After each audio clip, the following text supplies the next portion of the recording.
What's up everyone, my name is Nick McFadden, and for the last time of the spring semester, welcome back to Games on a Budget, the show where I provide you money-savvy gamers with a few recommendations so you can have fun without breaking the bank. Today I'll be reviewing the early access, hyper-realistic simulation game created by CyberEye, Fast Food Manager.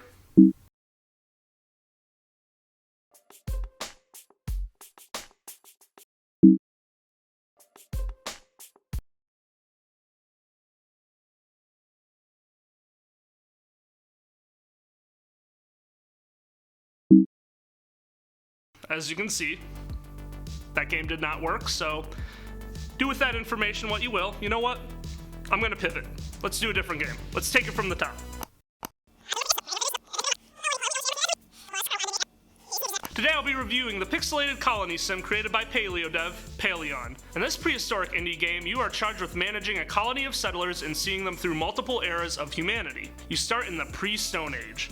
At this point, your colonies can only craft very basic structures like stick tents and wood spears. Additionally, you can only gather resources that are found on the ground. As your colonists continue to gather resources and craft structures, they will gain experience that contribute to the communal experience of your village. Once your colony gathers enough experience, you gain a progression point and are able to learn new technologies. Each technology brings a new way to hunt, collect resources, craft items, and create food. Some of the more important technologies that I unlocked through my playthrough are stone tools, pottery, agriculture, and animal domestication. Stone tools are the foundation of most of the actions you can perform early on in the game. They allow you to mine resources and chop down trees. As you play, your colony will continue to grow. New colonists show up at random intervals and bring some resources with them. As you continue to add new colonists, your village will become more and more alive and active. Each colonist has 4 main stats that you have to manage. These are satiety, which is hunger, energy, health, and happiness.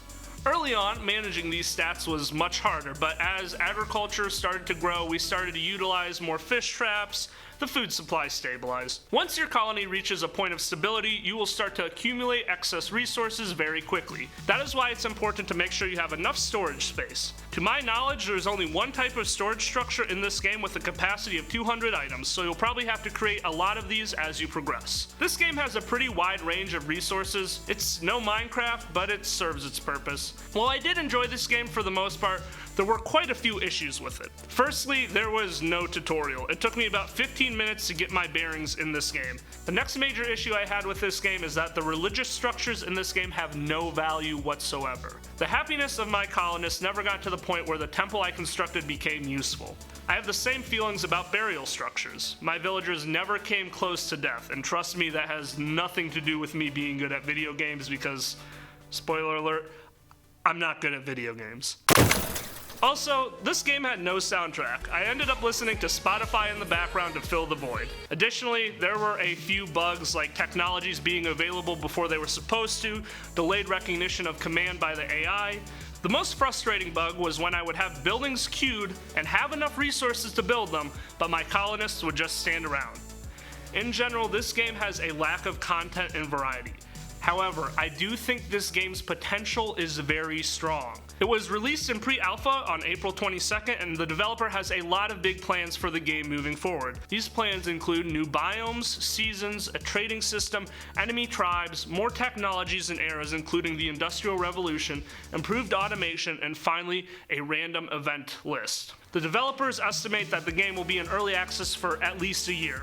I will also add the developers are hard at work patching this game and collecting feedback from the community. They have released multiple patches based on feedback since its launch, and I think the trend will continue in the future. Ultimately, I would recommend this game. I think it has a lot of potential to be something special, and in its current state, I had a pretty fun time. I think this game will really benefit from the increased difficulty it has planned for the future. Right now on Steam, this game is $9.99. Anyway, what do you think? Will Paleon grow into an indie gem? Should I try to get Fast Food Manager to work? Just want to chat? You can shoot me a tweet at ZTV Goofing Off using the hashtag #GoAb. See you later.